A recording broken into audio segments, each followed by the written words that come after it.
कांजूरमार्गमधील metro कारशेडचा मालकी प्रकरण केंद्राशी समन्वय साधण्याचा आणि वाद सोडवण्याचा प्रयत्न सुरू आहे. राज्य सरकारने उच्च न्यायालयामध्ये माहिती दिली आहे. स्वामी समर्थ नगर विक्रोळी मेट्रो 6 मार्गिकेच्या कारशेडसाठी हस्तांतरित करण्यात आलेल्या कांजूरमार्ग येथील 15 हेक्टर जागेच्या मालकी प्रश्नाबाबत केंद्र सरकारशी समन्वय साधला आहे.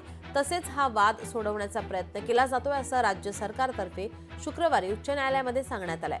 कांजूरमार्ग येथील मिठागराची जागा मेट्रो 6 मार्गिकेच्या कारशेडसाठी MMRDAला हस्तांतरित करण्याच्या आदेशाला केंद्र सरकारने आक्षेप घेतला होता. तसेच गेल्या वर्षी ऑक्टोबर महिन्यामध्ये पुन्हा एकदा उच्च न्यायालयामध्ये धाव घेतली होती. दरम्यान कारशेडच्या जागेच्या मालकीबाबत केंद्र सरकारशी समन्वय साधण्यात आला आणि सौहार्दाने वाद सोडवण्याचा प्रयत्न केला जात असल्याची माहिती राज्याचे महाधिवक्ता बिरेंद्र सराफ यांनी न्यायालयामध्ये दिली आहे.